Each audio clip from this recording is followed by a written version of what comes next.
After refusing to sell a strip of my land to my neighbor, he installed a giant spotlight facing my bedroom window, then said, "Let's see how you like living under a spotlight." I complained, but authorities did nothing. One night, I snapped a photo of him on my roof. When I showed him, he whispered, "That wasn't me, it was my son." But his son died last year. And when I looked at the timestamp, I lived just outside Asheville, North Carolina. Not in some busy neighborhood. I've got some space, some trees, and for the most part, peace. I own a narrow strip of land, runs maybe 40 feet between my house and my neighbor's. It's not much, but it's mine. I inherited it from my uncle when he passed.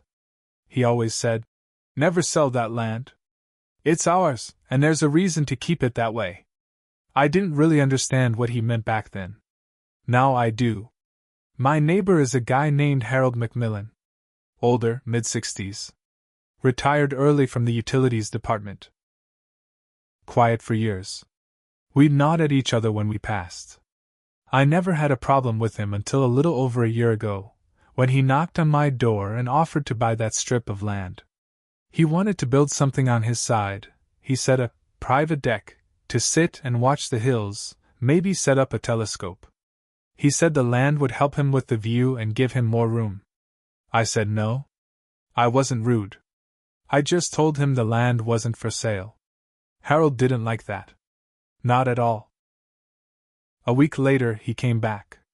Same smile, but it felt forced. This time with a bottle of bourbon in his hand. He stood on my porch and said, "I'm trying to be a good neighbor here. Let's be reasonable." I told him again. The answer's still no. He stared at me for a second too long. Didn't say anything. Just nodded slowly and left. That was the last normal day I had. It started 3 days later. A spotlight. A big, industrial-grade one, like something you'd see in a parking lot or stadium. Harold mounted it on a new pole he installed right at the edge of his property, facing directly at my house. Not his yard. Not his porch. My bedroom window. First night I thought maybe he was working on something. Second night, it came on again. Third night, same thing. Full blast, straight into my bedroom. I tried blackout curtains. Didn't help. The light was too strong, it came through the sides, underneath, reflected off the walls. I couldn't sleep. My dog started pacing at night, barking at the window. I was up until 3 or 4 a.m. every night. I went over to talk to Harold. "You're gonna have to turn that light," I said. "It's aimed straight at my house." He smiled. "You wouldn't sell, so now we both get to see each other." I told him it wasn't funny. He leaned in a little and said, "Let's see how you like living under a spotlight." Then he walked back inside. I filed a complaint with the county. They didn't care.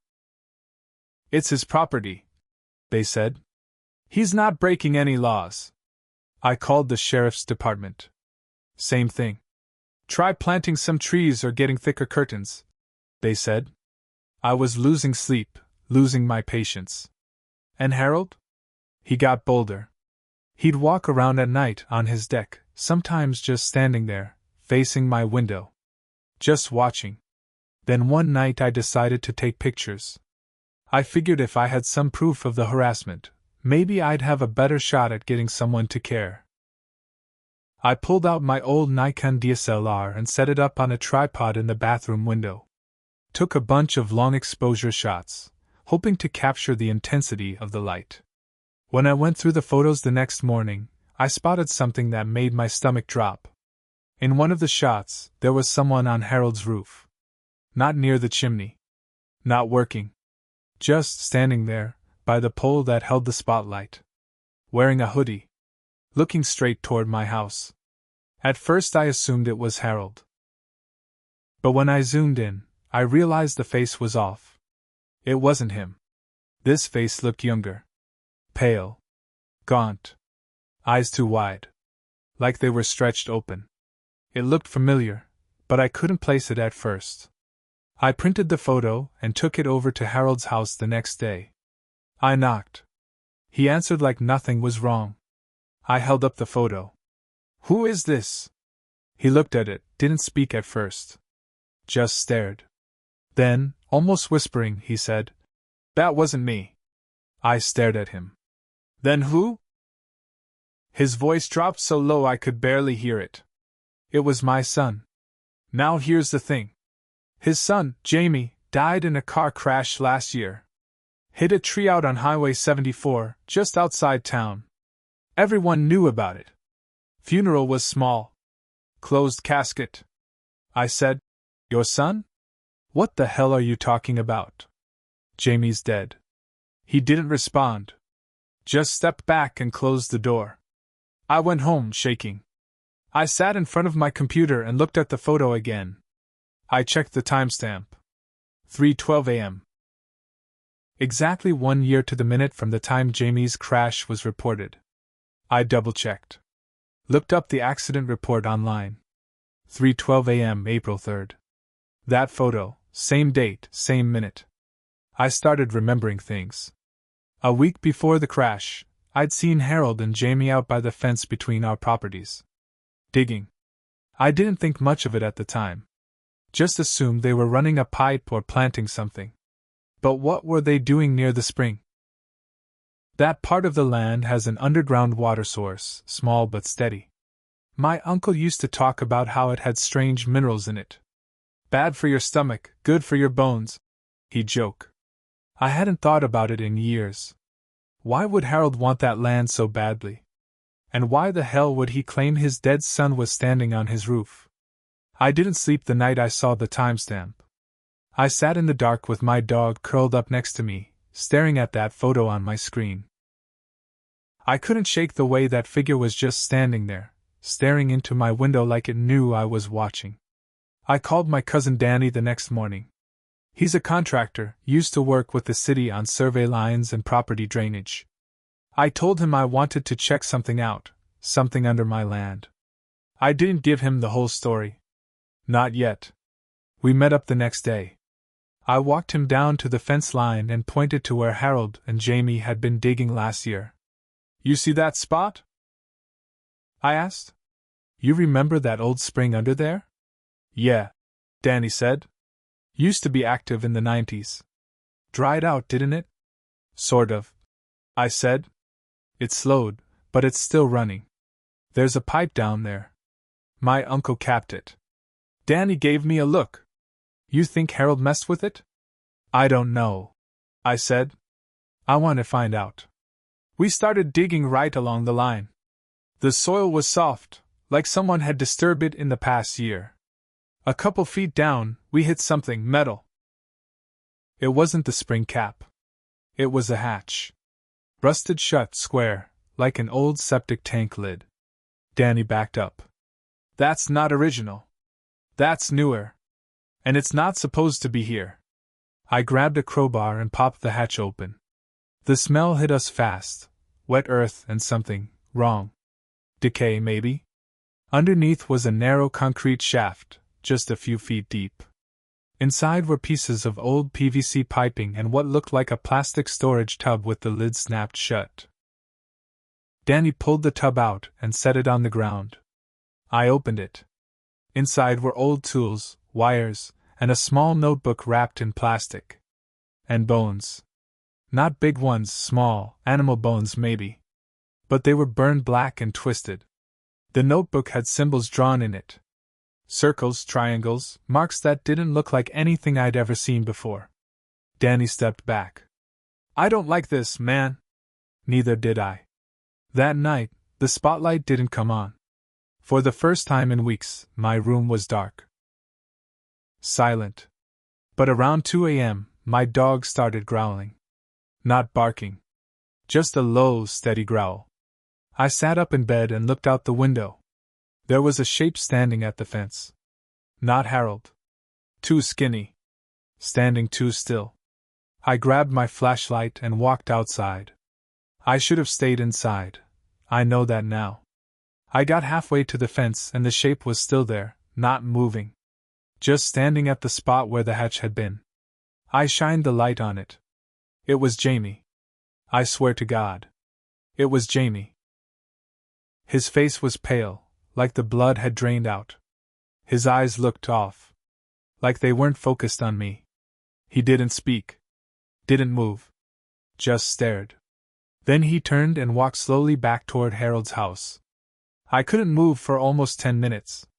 The next morning, I called the sheriff again. Told them I had a trespasser. They came out, walked the property, said they didn't see anything. I showed them the photo again. They didn't care. Could be anyone, they said. That afternoon, I saw Harold out in his yard, hammering something into the ground. It was a sign. No trespassing. Private land. Federal easement. Federal easement? I asked Danny what that meant. He looked it up. Means he registered a right to run something, water, gas, whatever, under your land. But you never signed off on anything. I didn't. I never would have. So now I had a photo of a dead man on a roof, a hatch with bones and symbols under my land, and my neighbor registering fake legal rights to my property. Something was wrong. Deeper than just a land dispute. And then, the next night, I got a letter. No postage, just slipped under my front door. One line written in red ink. You opened the hatch. Now he knows. I didn't sleep. Again. The morning after I got that letter, I drove straight to the county clerk's office. I brought the letter, the photo, and copies of the fake easement Harold had filed. The clerk, a woman named Patty I'd seen around town for years, looked over everything. She frowned. This easement's filed under a shell company, she said. Macmillan Land Services, LLC. Harold's name isn't even on it. No.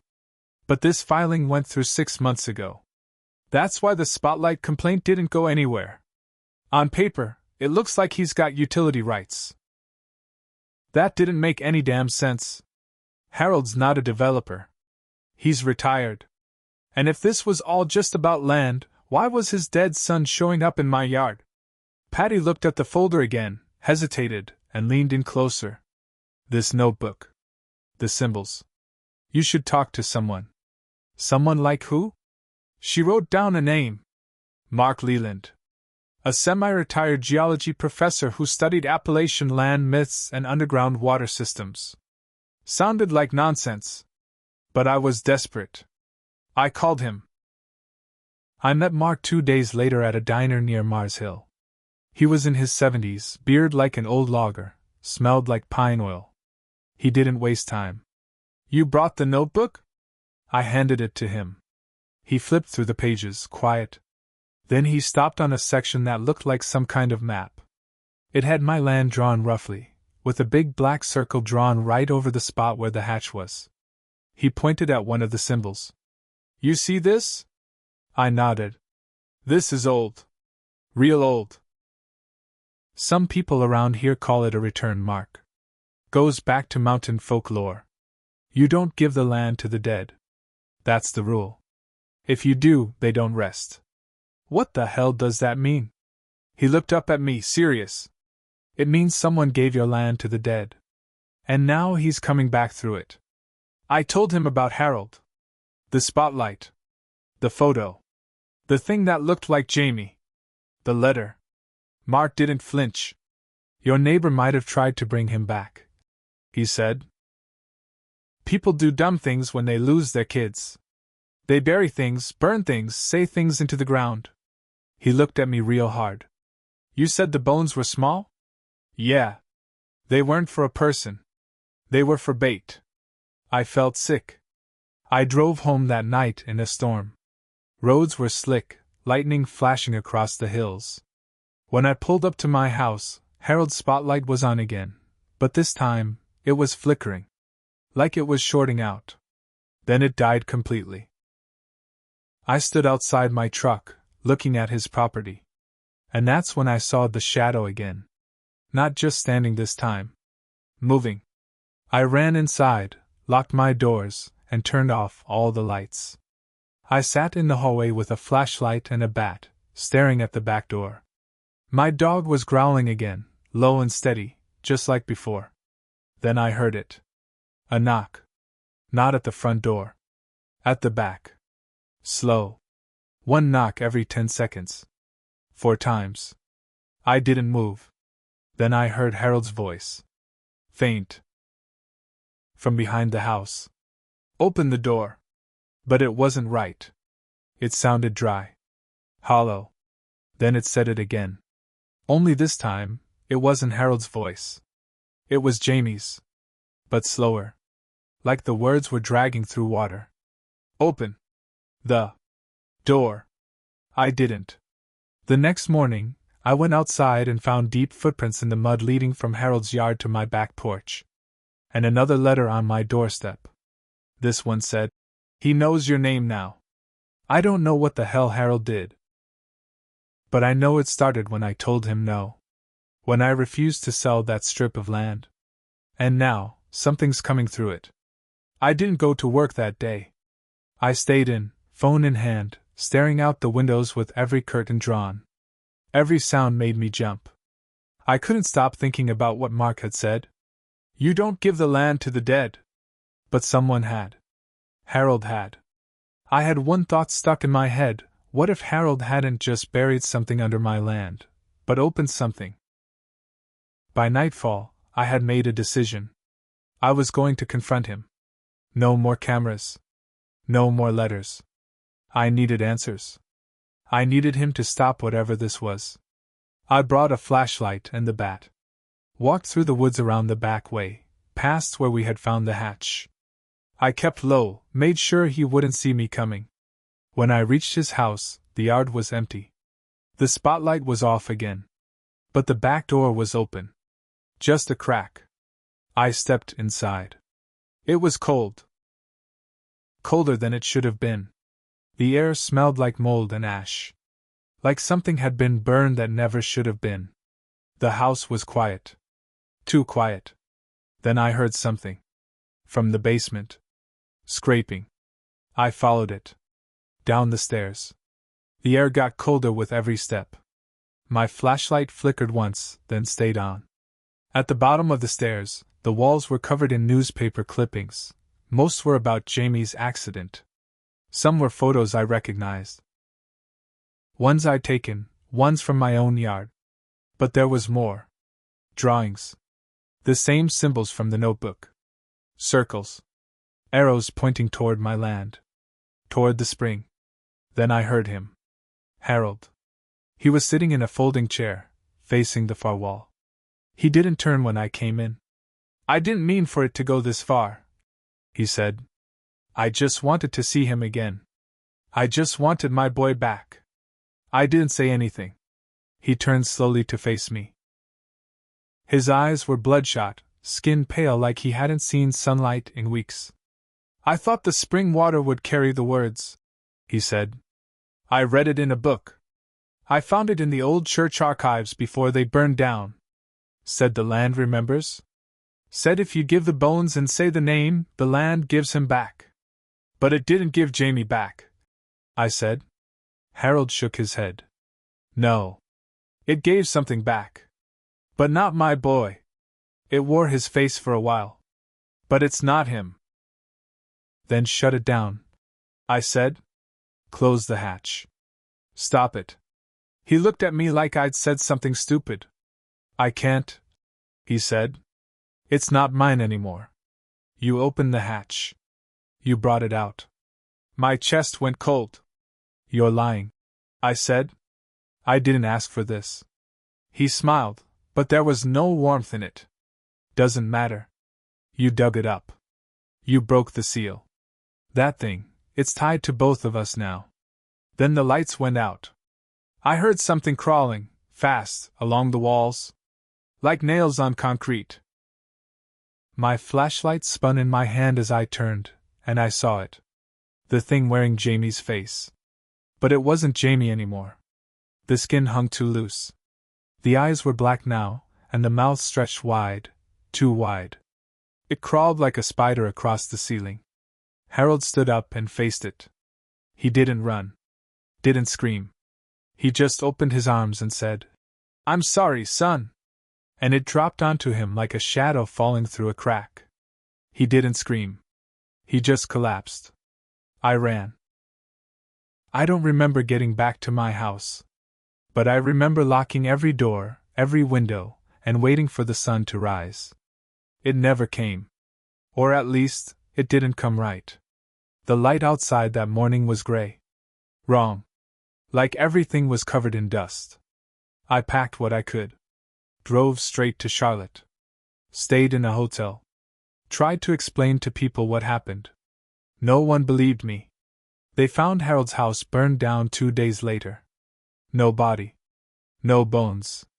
Just ash. No one investigated. The county claimed it was an accident. Gas line, they said.